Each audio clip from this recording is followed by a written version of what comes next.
Welcome to Wombmates, a podcast where we talk openly and honestly about the emotional realities of motherhood. We are your twin hosts, twin sisters Lily and Lela. And today we are doing part 2 of our Twins Interview Twins episode. We interviewed Paige and Emily for part 1, and we talked mostly to Emily about her story on being in the Navy and becoming a mom to triplets. And today we're going to put Paige in the spotlight and talk to her about her job and her life growing up and her resilience with her heart medical issues. And yeah, I'm excited. We are, if you didn't listen to part 1, you should, because we kind of introduce our friendship and how we met and talk a lot about our lives. So go back and do that. Mm-hmm. For a good background. Okay. Gosh, we've been friends for 22 years? That's 2 decades. I thought it was 34, wow. Y'all. Didn't we meet in the Orlando Twin Club? Oh, yeah. So technically it's been our whole lives. We technically did meet at the Orlando Twin Club, because our parents both went to that, but we didn't know until our parents met when we met in middle school, and they were like, hey, I know you. That's crazy. We actually met when we were babies. Official meeting was in middle school. Still trips me out. So let's go, since we did all that in the first episode, let's jump right into Paige's interview, Paige's life. And why don't we start with your experience of... Maybe like your childhood and how your childhood was and how your heart issues started and how you kind of talk about how your heart issues started, Paige. Let's do the heart issues. Well, they did start in my childhood, so that's you were a pretty good place young to start. I was pretty young. I was like just born. Maybe when we were actually like womb mates. Oh yeah, we were womb mates. That's when it started. That's when it started. When we were womb mates. Oh god, twin humor. I don't even know if it's cringy or not.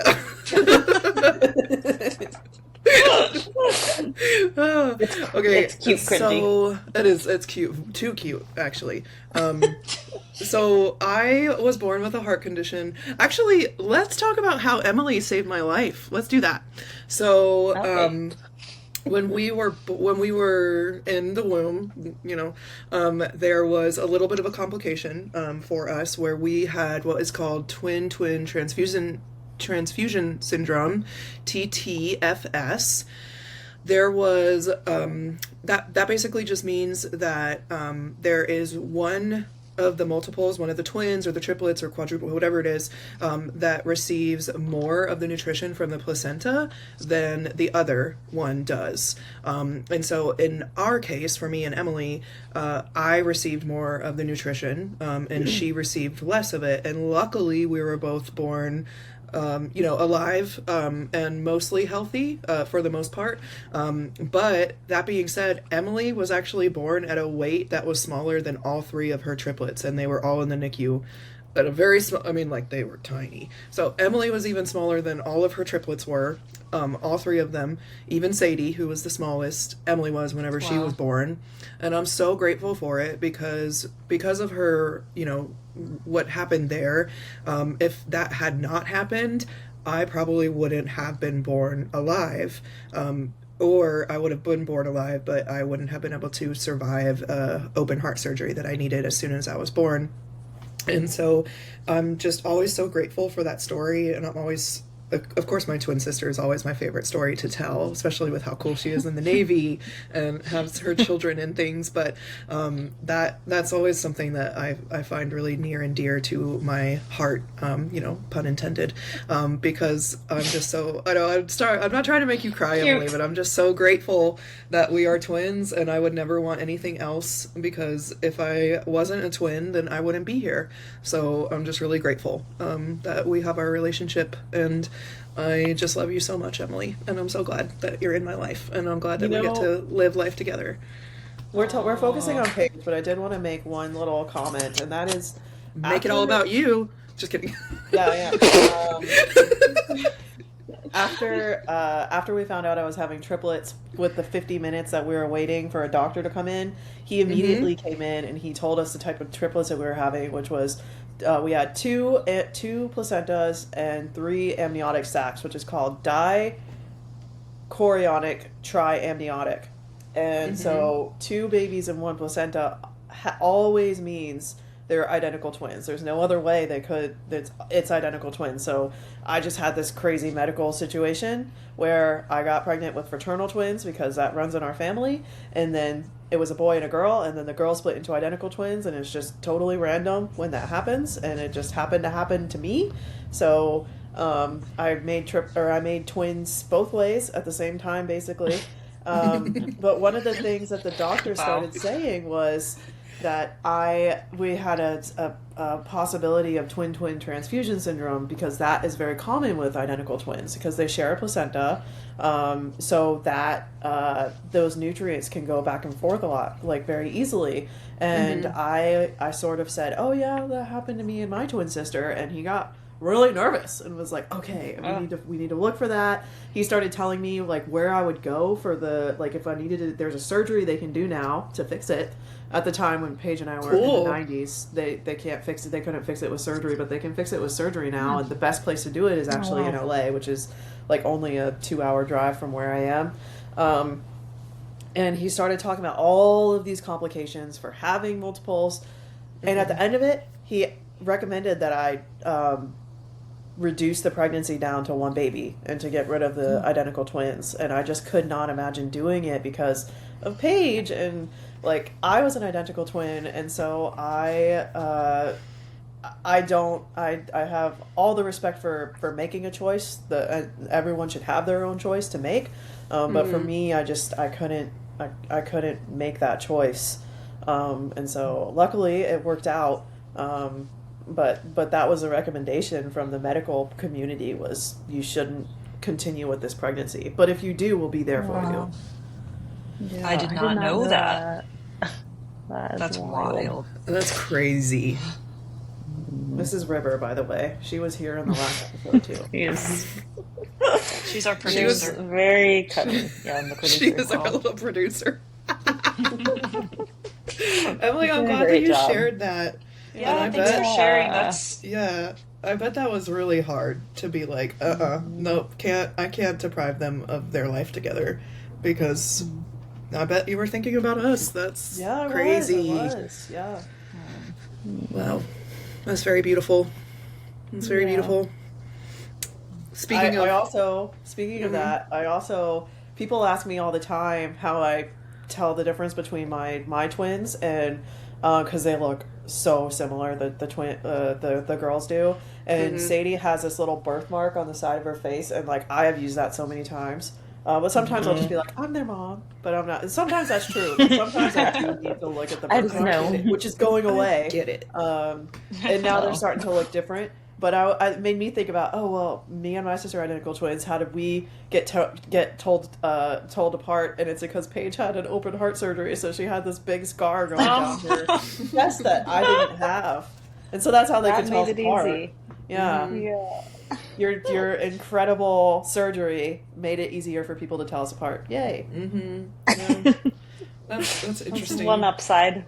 I still remember when Emily and I were like little, like we were like 4 or 5, and I remember like she was upset that she didn't have a heart surgery scar, and like my mom was like, why are you upset about that?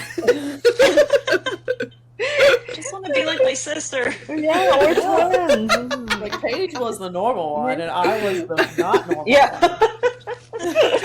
Like, it's normal to get hurt. Cute. That's so cute.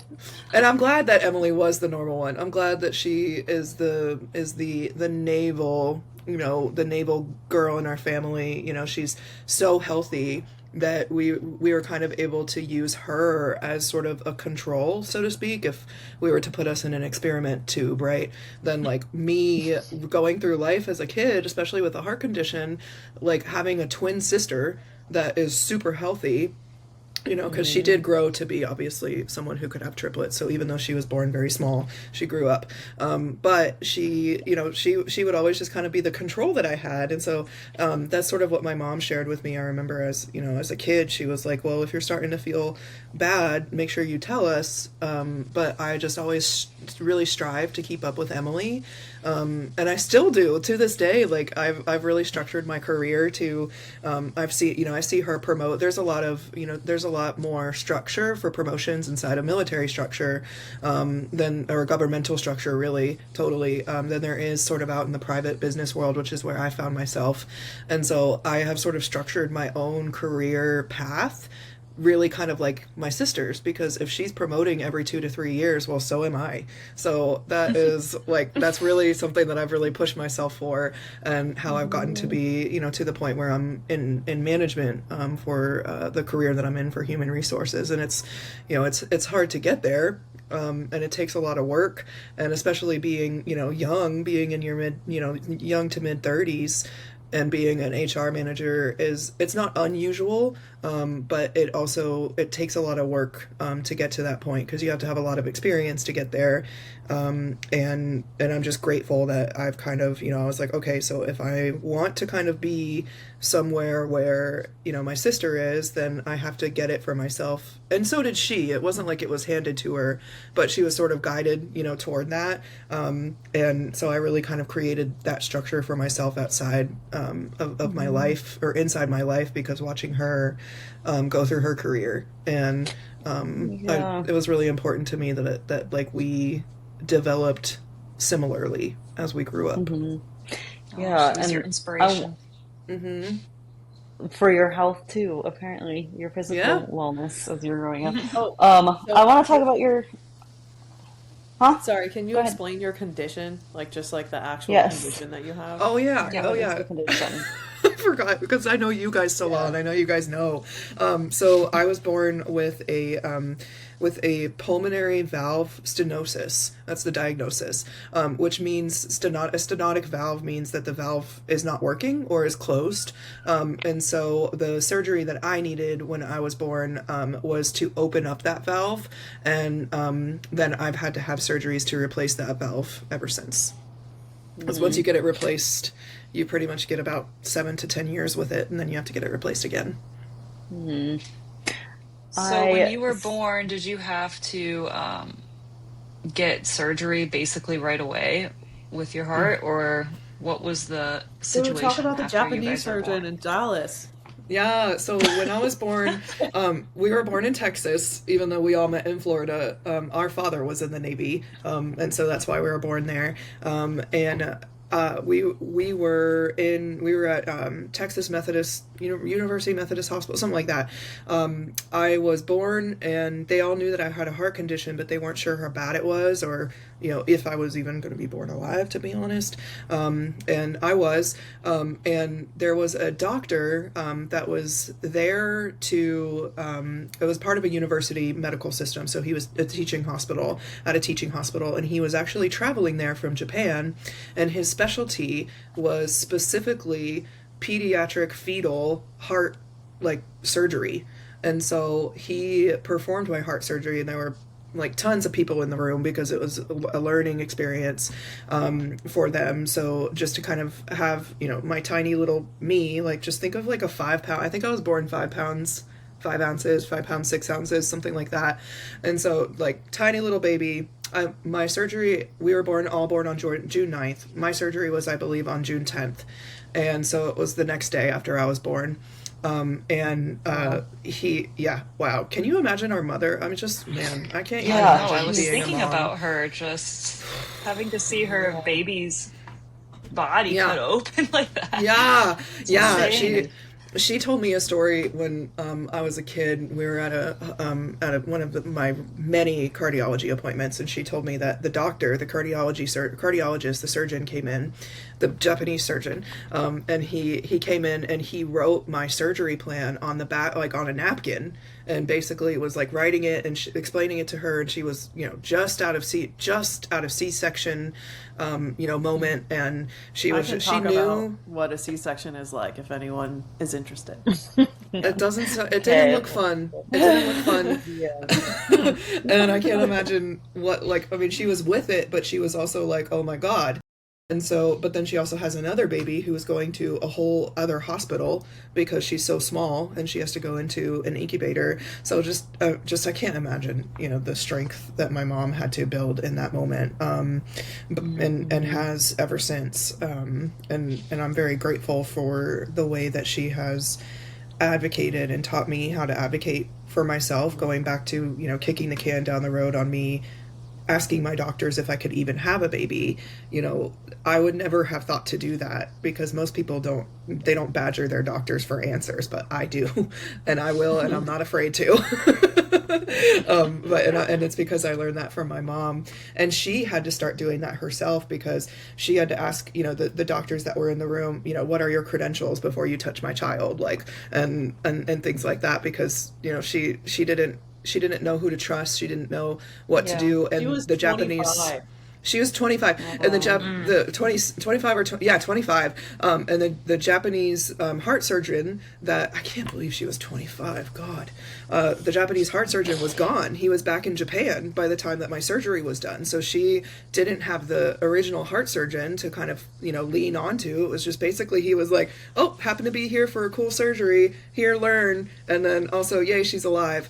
This surgeon, he ended up coming back to the States, and he created a heart hospital in Oklahoma, specifically for congenital patients, those who have a congenital heart condition. And he's no longer alive, but he did really amazing things in the cardiology world, and I'm very grateful. What a legacy. You are his legacy. Mm-hmm. Yeah. Yeah. It's very cool. Thanks to that guy. Mm-hmm. Wow. It's cool how like a lot of things happen to like get you where you're at today. Like Emily came in clutch as a baby. Like there's so many like reasons things could have gone wrong or things would have been worse than they were. But that doctor happened to be there, and that's awesome. Yeah. So I'm looking out for you. Yeah. So what has your heart journey been like throughout the years? You've had to have different surgeries, and have you had any issues where you've had moments where you're like, this is scary. I don't know what I'm going to do. Yeah, definitely, Lily. I would say I was never scared about my heart condition until I had open heart surgery in 2016 when I was 23. I never was scared about it. It was always just something I lived with, knew to live with. It didn't cause me anxiety. And it wasn't until I was 23 that I started to get anxiety about my heart condition, which sucks, by the way. To get anxiety, it already feels like a heart symptom, right? So like when your heart is palpitating, you're like, oh God, am I having a heart attack? Is this at the end? And then like also, but then it's like anxiety. And I've probably been to an ER or to a doctor at least 3 or 4 times thinking I'm like having a heart attack, and it ends up being an anxiety attack. And so I'm on anxiety meds now because, life is hard, and especially life with a heart condition that's really intense is hard. I'm very grateful for that. Like and I also am grateful for therapy where I am really grounded in myself and connected with myself, that I can tell the difference between when something feels like a heart moment or an anxiety moment. And it took a long time, like 10 to 15 years, for me to truly learn how that felt. But I would say I'm there now. I'm very grateful for that. Probably, I would say what's been the scariest has been, I was told when I was 13 years old that I would never have a child because of my heart condition. So I have been fighting against that, I guess, medical opinion since I was 13.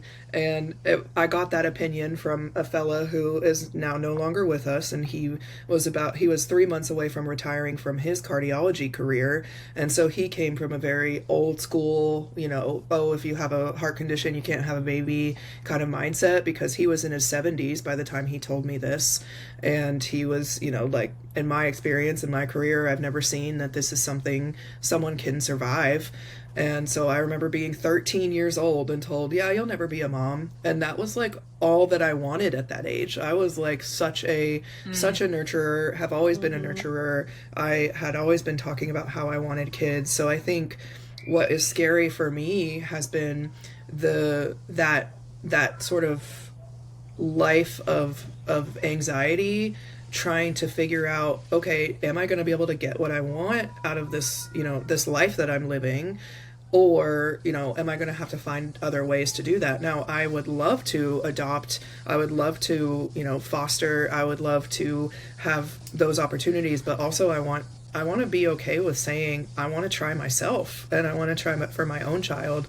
And I don't want that to come across as selfish. And I don't want that to come across as, I don't deserve it, and or those children and those the community of foster children and adoption doesn't deserve or is less than me having a child. But I think it's such a human nature, biological need for a lot of women, and for me, I know I have felt this my entire life, to want to have children. And we have an older sister, mine and Emily's older sister Beth. She doesn't want children, but I don't know how that, I've never even known how that feels. There's never been a part of me that has ever known how that feels. So I think that, I remember when we were even in middle school, I think I remember you saying that, where you were like, I just don't see myself as, I just can't see myself as not a mom. Like, I just always feel like I'm meant to be a mom. That always like stuck with me throughout our years of friendship. Well, just very, that's just like who you are. That's just what you really value, what you really want. And you would be a great one. Thank you, Yes, Lela. She's You a great all are aunt amazing already. mommies. Yeah. Oh, I love being an aunt. It's been the coolest thing that has ever happened to me. Me too. Make me one. Feels such an honor. Emily and Lily are like, when am I gonna get to be an auntie? Oh, Lily's already an aunt, but it's different when it's your twin sister's child. I know. I It's want to be an literally aunt to my twin sister's half child. of your DNA. Yes. Yeah, they feel like my children. They truly feel like my children. I'm okay They to are, admit that. pretty much. And they love you. And they know who you are. And they're always asking for you. That's so oh my gosh, I cute. just saw. It's Auntie Mommy. I'm getting off topic. I'm Auntie Mommy. Auntie Mommy. I'm getting off topic now, but I just saw some. I was probably on Reddit or something. Some post about it was like the twin subreddit. Do your kids look alike? Like your twins? There's a twin kids? Subreddit? Yeah. Yeah, you should join. Join us. They were like, does your twins' kids look like your kids? And so many people were like, yes. Everyone thinks they're siblings. So I'm like so curious. Oh my gosh, I'm like, excited. is my child gonna look like Romy? But Romy looks she's very like Jacob. She doesn't really features, look like so me I don't right know. now anyway. But I'm so curious about that. No, I disagree. I think she looks a lot like you, Lily. She has a lot of your expression, like your facial expressions sometimes. She looks Right. like me in like micro ways, but in general, she is definitely Jacob's body type, Jacob's hair, Jacob's eye color. It's like everything. Yeah. But sometimes she will make an expression and I'll be like, whoa, that's trippy. Don't look like me. Yeah, that is me. But, And she gets thank you for- angry when she's hungry. That's yeah, amazing. Jacob's always like, sounds like somebody I know. She gets really hyper she gets so hyper after she eats, and I'm like she always gets. Yeah. I actually just said that the other day. I was like, she gets so much happier after she eats. He was like, that sounds familiar. So, and then our mom was saying that she was like, she's just like Lily was when she was a kid with food. Like she gets so cranky before she eats. She was like way more than you, Lela. And I was like, oh, extreme levels. But Aww. Anyway, thanks for sharing that page. And yeah, I do feel like that is very difficult to just have something in you that you've wanted ever since you were, I don't know, born, having a kid. It And feels then like it for me, yeah. Someone's telling you can't. That's would be hard for any kind of instance of anything that you would, or like dreaming that you're going to have, and then you're just can't. But you never. What do you mean? It sounds like you have fought for like getting to the point where you can. Yeah. Let's You didn't talk just about say that. like accept. Yes. So, what did it take to get to that point where you found out? Because that was very recently when you texted us, at least, that you Yeah, got back in Yeah. April. the Yeah, check yeah. mark. Yeah, so that journey was actually kind of crazy because I started it back in 2020, like 2022-ish. Not because I was ready to have a baby, but because I knew it was going to take a few years. So I was going to I have to see my heart doctor, my cardiologist, once a year or every 6 months if things are like in surgery land. So if I'm just about to have heart surgery, or if I've just had heart surgery, I'll usually see my doctor every 6 months. So I actually, and this is going to go down a little bit of a rabbit hole, I actually skipped a year of seeing my doctor because it was so expensive. Every time I go, I have to get an MRI, and that hits my deductible every year. So that has to be, I have to have $2,000 at least. That's my deductible. I don't know anybody who has a lower deductible than that. Don't talk TRICARE, but I don't know anybody, and I'm in the benefit space in human resources, so I have a lot of awareness about this. But a $2,000 deductible, even for a copay plan, is pretty normal these days. And so even with a copay for X-rays or a CT scan, typically MRIs don't have a copay, and it's because doctor or providers can charge a lot of money for it. And every time that I've had one since I've been alive, pretty much, or been an adult, to have to cover my insurance expenses, it just, at a certain point, I was in grad school in 2021, and I just was spending a lot of money on grad school, going back and forth between Nashville and Knoxville, and I decided to skip it, to not have my MRI in 2021. So in 2022, where I saved up some money and did it, I was told that I was going to need surgery to replace the pulmonary valve that I replaced in 2016. And so I was like really depressed about that, because I was like, well, dang, so I can only keep a valve for like 7 years, and then I'm gonna have to have surgery every 7 years with valves, and it was just kind of one of those, like, my life hit me in a very weird way where I was like, oh, that's going to be something I have to do forever. And so then, but then I was like, well, if I'm still this young, I would like to see if I can have a child. And so I asked the question. I said, what does it look like for me to have a baby after this surgery? And it was like all of the doctors' faces got super white. They didn't want to answer me. They didn't want to talk to me. This is also right after, like, Roe v. Wade was sort of like done, or like, and not, or like Overturned. I guess thank you, it was overturned. So it was like an even more, like, really, going back to a geopolitical environment, I think it's really hard not to talk about that sometimes. But then they were like, we don't even want to touch that, because it would be like, well, what if we have some kind of complicity in whatever happens with a baby. And Roe v. Wade being overturned, which I never would have imagined I would be dealing with in my adulthood. So it was just all of that kind of converged at once, and I almost gave up. I was like, okay, well, I'm gonna have surgery the rest of my life. And so then Emily and I started talking about her maybe being a surrogate for me one day, and she was all about it. She was like, I'll be your surrogate, and I would love to do that for you, and like, let's talk about it. But I still wasn't totally, that didn't totally gel for me, because I wanted to have the experience. Like Emily was talking about mourning the singlehood, single child pregnancy experience.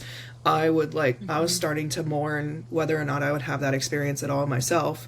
And instead of, and I'm so grateful for my therapist, shout out Wimberly, I would talk to her all the time about this, and she would just always come back to, well, what do you want? Like, not, how do you feel defeated? Not all, it was just, what do you want? And ultimately, what I want is to be a mom. And so I started to really, ask more questions. And, when I would ask questions, I would get answers like, well, we might need another surgery, so we don't know. And so after 2 years of that, 2024 or 2023 to 2024, I finally was like, what does it take for me to be able to get you guys to say yes? So my doctor said, let's do an MRI. So we did an MRI in October. and it was better than we thought it would be. So then I was like, okay, I want to have a baby I want to try for a baby in 2026. So he asked me for another MRI after I'd already hit my deductible last year. So I've already hit my deductible this year. So then, so then I like have my MRI and it looked so good. And then he was like, okay, well, before I can sign off on this, you need to have a stress test. And so I was like, fine, put me on the treadmill, let's do it. And so I did that stress test, and I nailed it, y'all. Like, but the whole time I was like thinking about future baby that I will have. And I was like, this is for you, kid. Like the whole time I was running on that treadmill, Aww. which I was running pretty much the entire time until basically the nurse made me stop because my heart rate was going above where she was comfortable seeing it. And so she was like, we're going to stop now. And I was like, so can I have the baby? And she was like, This that was girl one of has like no pain threshold at all. She just like goes. Yeah, with it. when we were on the hike in Puerto Rico, and you were like, right before I had surgery, what's your by the heart way. rate? Yeah. Yo, wasn't that like 2 months before I had surgery? Or was that a year and 2 months before I That had was surgery? a year before. It was. Yeah, because Okay. you went through surgery in It was May. 2020. That hike is what told me I needed another surgery because it was so hard for me and I wasn't used to that. Yeah. So I'm actually grateful for that hike because after that I went to my doctor and was like, I think there's something wrong again. So yeah, Oh, we thanks, Puerto kept Rico having. hike. Emily kept having to stop me on that hike because I was wearing a wrist of this, and it would go, if my heart rate went above 160, she would be like, we're stopping. And I was like, that feels, 160 Well, first of feels all, normal to me. When I saw that it was God, 160, we were like, I would be on the ground. I Yo. would be dying. I know. I was like, 160 is like where I'm at when I've been running for like 5 minutes straight. Just like, Yeah. Well, Yeah. on the stress test that I had, it got up to 198, and they were like, we're going to oh stop. my gosh, yeah, that's. Oh, lordy. We need to. Yeah, need to stop right so, so, but what I wanted to show them was like, y'all, I can do this. Stop telling me or tell me something. Stop kicking my case down the road. I'm so sick of that. And so I just really pushed it, and I have a patient portal with the provider that I use, and I've been followed by this provider for, I'm going on 20 years now, being followed on that provider. And because I started going to see them right after we moved away from living near you guys in Florida when we moved to Tennessee. And I just remember like going into my patient portal probably weekly and just messaging my doctor or my doctor's nurse and just saying, hey nurse, what's up? Paige again, just wanted to check in here, see what the results look like, see what you guys got for me. And so that's how I got that call from my doctor. It was like Good Friday, I think, actually. Good Friday afternoon, he called me, and I was walking out of my office, and I was the last one leaving my office, and I was trying to get everyone out early because it was Good Friday, and I was like, let's go home. It was a beautiful day outside, and I get this phone call from my doctor, and I was like, yes. And so like I took the phone call, I sat down on the steps in front of my office, and I took the call, and he was like, so we don't really have any patients that are in your situation. We don't have any journals or any studies that we can look at for, how you might be able to fare having a child. But seeing everything that you've done here and all the tests I've ordered for you to kind of see whether or not your body is ready to have a baby, I think I'm okay with it, and I think it's a risk that if you want to take it, I'm gonna be able to give the go ahead. And so he connected me with a high risk pregnancy doctor with my Those provider. are called maternal fetal medicine. Yeah, okay, maternal fetal medicine. Thank you, MFM. sis. Yeah, so he connected me with an MFM who I'm actually going to meet on our birthday. That's my birthday present to myself. Oh, what a great my birthday my birthday present. present to myself is a doctor's visit. It's actually so good to like see your doctor before you get pregnant. Like I'm so Yes. about this. Yeah. Yeah. I'm very intentional about it because I don't want to do anything that's not good for my child, my future child, but I also don't want to do anything that's not good for me. And so, I think that it's so important to have those questions answered if you need them answered or if you have questions. And in my case, it took a little too long to get those questions answered, but I was gonna, I'm ready to have a baby. I loved watching Emily become a mother. I've loved watching you become a mother, Lily. I am so excited to see you become a mom, Lela. So I really like hearing your kids kind of like having their like fun time back in the background, Emily. It's like so cute. Very appropriate. It's so cute. And it's just, I think that kids and the community that comes from having kids and the person that you become, if you really connect to it, it only does good things for you in your life. And then also, how cool is it that you've spent so much of your life building a connection with a human that gets to then go into the world and experience some of the stories that you told them and come back to you and say, yeah, so you were pretty much right about that, or just that. Like, I'm looking forward to it, and I just want to be a mom. So yeah, you never appreciate your mom more than when you become a mom. And then I don't, honestly, you don't appreciate people more than when you become a mom. Exactly. And it's every person I meet was birthed. They were gestated and birthed and then nursed, or either fed a bottle or nursed through their infancy to survive. It's just so impressive that all of that happened and how much work goes into it. Yeah, and every person was once an innocent little baby. It just makes you appreciate humanity in a different way. Exactly. Yes, that's what I told Taylor whenever he was a little nervous, because I've always been kind of the person in our relationship that I would, and Taylor's my husband, by the way, I would sort of push him. I was the one who was like, let's get married. And we got married for insurance so that I could get an MRI. Well, we got married because we love each other. Well, it's because we love each other. Oh my gosh, I love that man. But that's part of it. I mean, we eloped the time that we eloped because I needed an MRI, and it was going to be really expensive and not as expensive. But you also eloped in Coronado, California. Thanks for that, sis. And had a reception on the beach in Coronado. Amazing. On it was amazing. Naval station. It was pretty cool. Yeah, there was ospreys that were flying by, and my husband was like, "That's so cool." Awesome. Now there's land on the ship I drive. Cool. Your job is cool, sis. Really cool. We're all cool. Well, that is quite a journey, Paige. Do you feel? How did you feel when you heard that? When you found out that when he called you and was like, "I'm gonna go ahead and tell you, honestly, you can do it." I had the exact same feeling that I did when Taylor asked me to marry him. It was the exact same thrill and excitement that I felt. So that's the only other time I felt that happy and excited in one moment, other than my whole elopement day, which was Did you call Taylor first or me first with that news? Taylor. I called Taylor. The real question. What? When did you tell? I can't remember. That is the real question. When did you tell? When you found out you were pregnant, Emily? When did you tell Paige? Literally 30 seconds. Okay.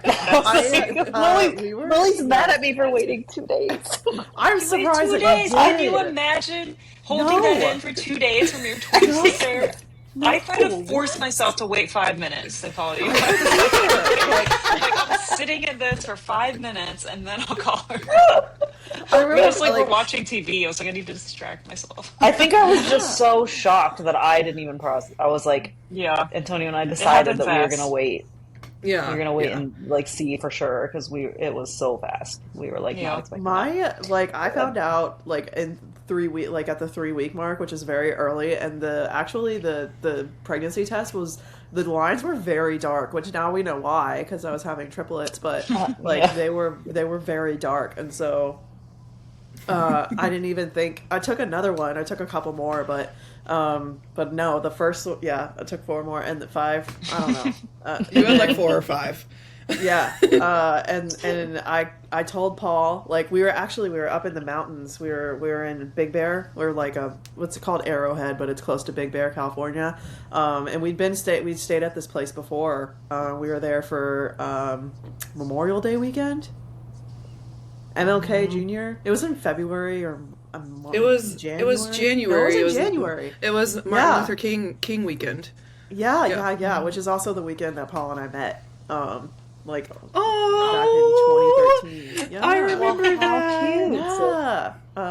And so so we were there, and I brought my pregnancy kit or pregnancy test kit, and was like ready to like take the test while we were there. And they had this place had a hot tub, and I really hurt my back at I was going to a very intense gym at the time, and I thought and I'd hurt my back like taking too much weight, and the only thing that made me feel better was getting in the hot tub, which is like famously not allowed for pregnant women. Whatever. And so that was the only thing that made my back feel better, though. So I took the pregnancy test the day before. It didn't show anything. The next day, I took a test. It showed a line. I gave my husband like a huge hug. I was like, "Oh my gosh, I'm actually pregnant." It was like very soon after trying, and I immediately like called Paige and like FaceTimed her and was like so excited and crying, and then I went into the hot tub. So like literally within an hour of finding out I was pregnant, what did I do? I go in the hot tub. Yeah. I did the same thing. Don't worry. And they're fine. The kids are. I'm not also went in advocating the that, hot tub. but it was fine. Yeah. Like, it was. As long as you stay hydrated and limit your time, you're okay. I think we should go in hot tubs. People in what country is that? They like don't I don't even. know. They go in hot tubs and hot springs all the time. Pregnant. It's not Japan? Japan there. Oh, probably Japan, but I think it was like I don't know. Was it in I forget what Asia? country. One of those other countries with hot springs and stuff. Yeah. But Yeah, anyway, so many different countries, so many everyone's rules. good. Different. They're all different. But That's a great point, we're all Lily. fine. But yeah, I hope you rules. don't wait 2 days, Paige. But if you do, I hope it's because I'm on deployment or something, and I can't get any information. immediate. The likelihood of that, though. It actually is quite high. Yikes. Well, we'll get there. Oh no, that's gonna be really hard. That is going to be hard. Oh my goodness. Yeah. At least you have your husband. Yes. You can tell he'll me. be freaked out. Yes. Oh yeah. I will definitely be away. telling you guys right away. It's such a joyful time. When Lela shared with us recently that she was pregnant, it's like an extra pep in my step knowing that, like pretty much every day. And I'm always thinking about her, and I'm just always like, I hope she's doing okay. Aww. And like sending good vibes and praying for you and things Yeah, like I've that. been sending lots of cards. There's some packages coming your way, Leela, with some of the clothes that Lily gave me actually from her babies. Because Lily sent me clothes when I was pregnant. It made me cry like a lot. Yeah, boxes, like multiple boxes of clothes. She did. I sent you 2 boxes of clothes. It should be getting there this week. Yay, I'm excited to look Yay, at those I'm with you. excited. I just went through clothes that one of my friends gave me, and I loved it. It makes me so excited. And then Lily gave me love It was really fun to look through like the tiny little clothes I gave. I had them in, and then I remember when they were like super tiny, I would put them in these big gowns like to sleep in, so I could just like it had this little elastic in the bottom, and so you could just like pull the gown up to change their diaper and then put it back down. It was great. Wow. And then That's I also nice. swaddled them. They loved being swaddled. And I put them in the snoo, which like Lily told me to do, and it was so great. And I did get 3 snoos. I know I'm bougie, but I just You figured found great deals.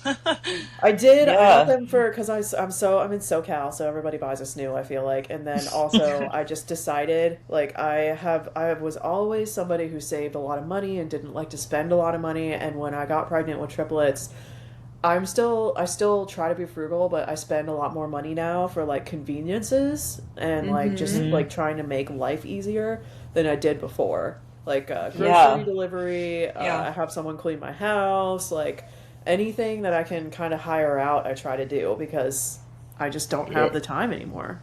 Yeah, as a working mom of 3, you got to do those things. Yeah, For your they add up. sanity. I'm sure. Yeah. So, Paige, okay, we have 20 minutes left until this thing cuts us off. But Okay. I want to talk to you about your therapy journey and what kind of things you've been learning about yourself, and what's something you feel like you're learning about right now or working through in therapy. Oh, that's such a good question. That's a good question. Such a good question. Wow. So one of the reasons actually that I'm so comfortable going to therapy is because of Leela in my life. She is a therapist, and so like when I started therapy, it was 7 years ago. Yeah, seven and a half ish, seven-ish years ago, and it was on the sort of heels of getting a divorce. So I was married before. I'm married again, which I'm grateful for, and I think it's hard to make that choice to get married again, but also if it feels right, then it feels right, and I didn't have that it felt right feeling in my first marriage the whole time, which I should have known that about myself, but I didn't realize how disconnected I was to myself. And so when I was going through that divorce, which was very tough, and actually I'm grateful for that whole relationship because it taught me about a lot about myself. But more than that, Emily's talking about MLK weekend and that being the weekend that she and Paul met. I don't think she would know her husband without my ex-husband because they were really good friends, and that's how she met my current brother-in-law at my ex-husband's 21st birthday party. And so if without that, I mean, maybe she would have met him, I don't know, but without that time, I don't know that you would have the journey that you have now, Emily, with your triplets, and how happy you are and how in love you are with Paul. And it's been such a joy to see you guys together in your relationship. And so I don't really like to say there's always a reason for everything, but I think that if you want to find a reason, then there are reasons. So that's what I like to say, I guess. Yes. Yeah, So that is one. Thank That you is for a your good thing. sacrifice so that I could meet my husband. you're welcome.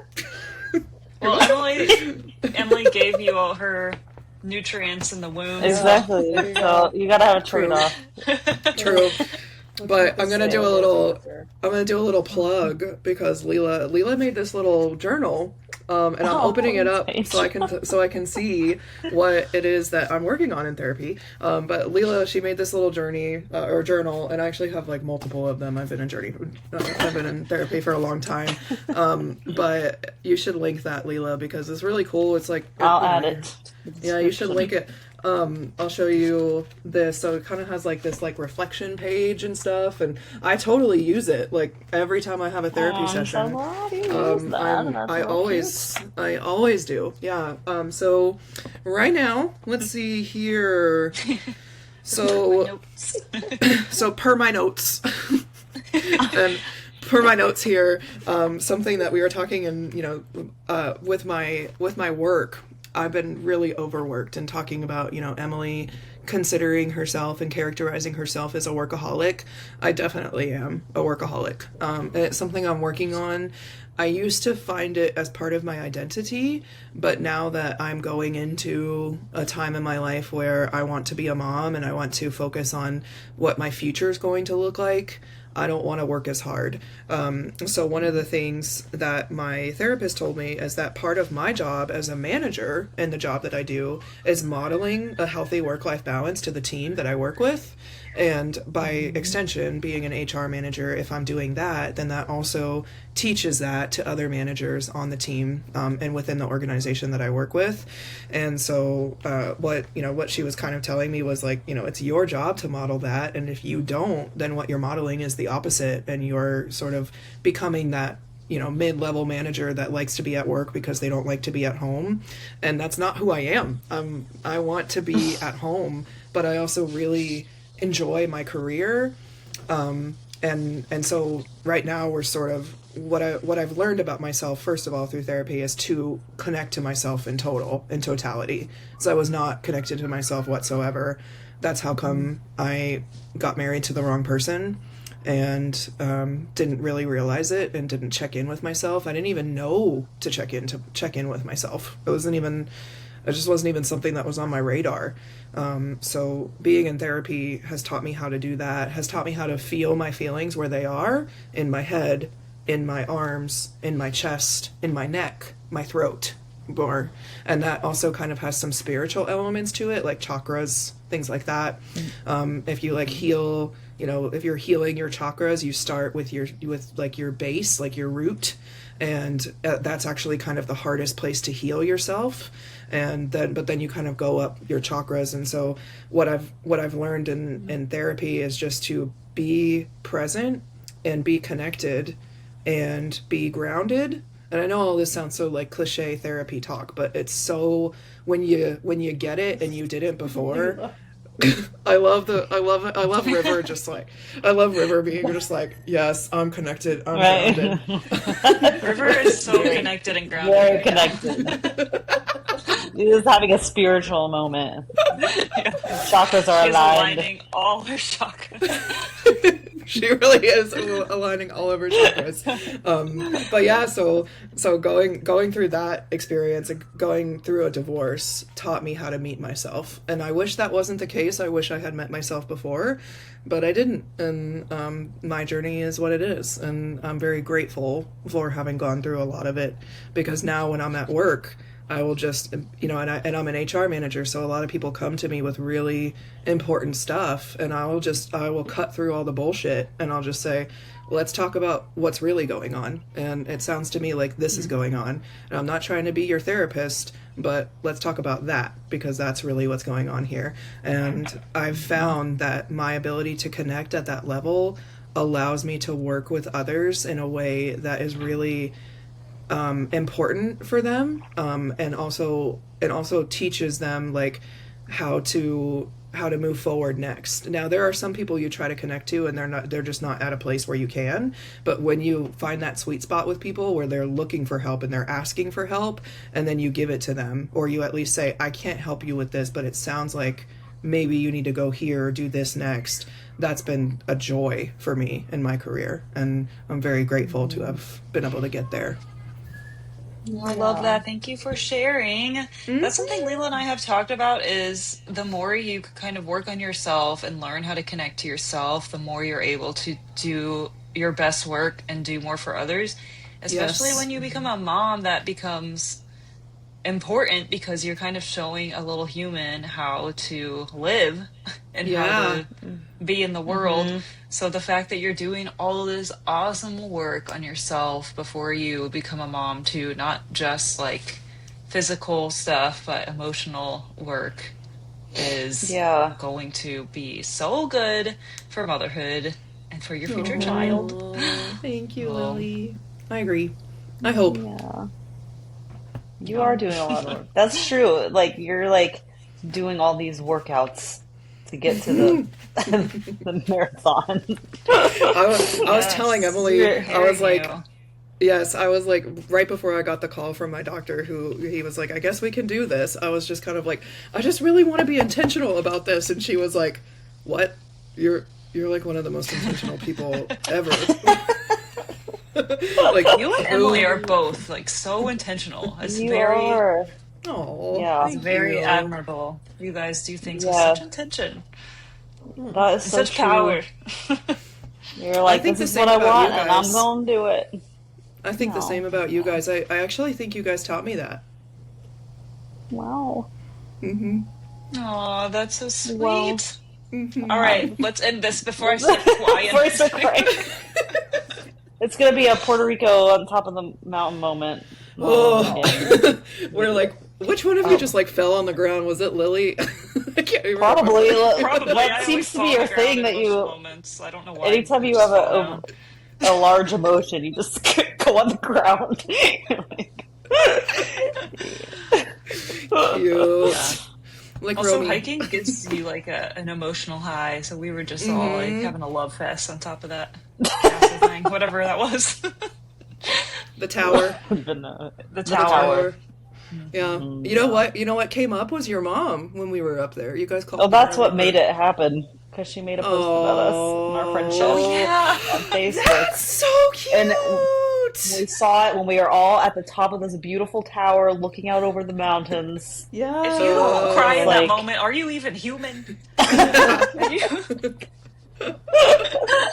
Oh, the timing of that was sweet. Yeah. Yeah. Impeccable timing. For She real. knew. She's like, they're about to hit the top of the mountain. I'm gonna post this right now, so they have a top of the mountain moment. That was She actually a really tough hike. Like Paige, like yeah, your That heart rate was pretty was. high, but it was tough. That was That was that a was hard one. very elevated. Yeah, I recall there it was a being lot of very elevation. tough. I just I feel Wow. like I just push myself so much that I don't know what it looks like to not push myself. So Yeah, trying your to learn norm that. is Yeah. extra. Yeah, Your your baseline norm, is the higher than it spectrum should be. of what's normal is Yeah. over here.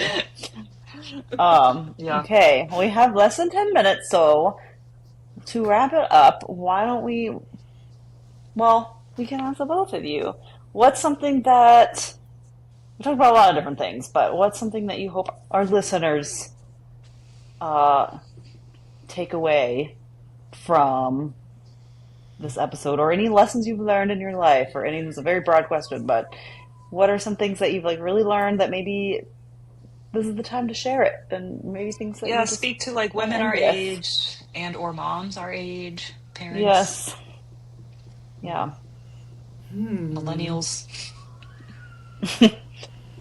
Millennials, parents, or even life transitions or healing journeys. Something we talk a lot about in our podcast too is just like the healing journeys and I therapy think and healing that yourself. our generation has been raised to believe that like you don't need to ask for help and you can do it all yourself, and you can look.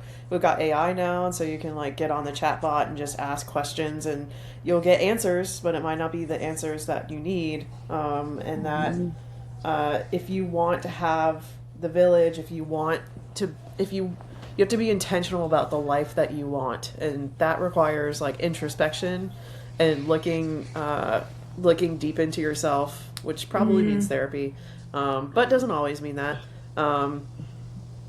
And just knowing that like if you reach a point where you need help, like just ask for it, because there's so many people that are there to help you and that want to help you, and you don't have to just bear it all on your own. Yes. Amen. I could not agree Preach. more. One thing that happened today at work, so I have a new team, thank goodness, and one of my new team members is someone who has a child my age, and so I'm her manager, which is always an interesting place to be whenever you're like a younger manager of somebody. And so I was just kind of like, I just named it, because we've been working together for 4 days now. And I was like, okay, so that's all from your millennial manager today. And she looked at me and she was like, she was like, seriously? And I was like, what? And I was like, I'm just being honest. And she was like, my daughter hates being called millennial. And I was like, well, she is millennial. Why not just connect to it? And she was like, well, I'm so surprised that you're so honest and with connecting to like that you're a millennial and that you're kind of bringing humor to it. She was like, because that's just not really how my daughter is. And I think, going to that sort of generational conversation, it's not really about, there's always going to be generalizations in anything you do. You can make a generalization everywhere, but I think where things get real and not generalized is when you just name them and you just are what that is. And so for me, when I started putting power to, hey, I want to be a mom, what does that look like? Even though I have a lot of hoops to jump, like I want to jump them, or hey, I want to be an HR manager at some point before I have a child, what does that look like to get there? And just being totally honest and naming what it is that I want, and what it is, and for anybody, that hey, you want these things. Well, I think it comes down to like strategically asking yourself, what is it that you want? And that takes knowing yourself to even do that, right? Going back to, I was super disconnected. It took me a while to connect to myself to know what I wanted to do. And so I just, for me being a millennial manager, I can't wait to be a millennial mom, because I think being a millennial mom these days is a gift to children, because we are trying really hard to think about children's emotions and how they are feeling whenever you do something with them, not just for convenience sake and not just for, when I was your age, I was told I was to be seen and not heard, none of that anymore. None of this, like when I was your age kind of stuff. And I try to bring that at work work, to work too, and say, I know that like in the 80s we probably did it this way, but it's been 40 years since the 80s. Let's try to do something else. And so just being aware and not being afraid to call out that awareness and being bold, finding the boldness. I I love love that. that. And being really honest with yourself and the situation and what's happening, and naming it for what it is. Yes. Yes. Yes. Oh, Great well, thank you advice. guys so much for being on our podcast. It's so special to have you as our first guest. First guest. Yeah. And, yeah. Such an we'll honor. end Thank you for here. having us. Yeah, we love you, Yes. and thanks for tuning in if you're watching. So happy to be here. Keep watching Woo Mates. Love you guys so much. Subscribe Love to our learning YouTube, from our you. Instagram, our Substack, and Etsy. We have the links in our description. And thank you for watching. I'll see you next time. Bye. Bye. Bye.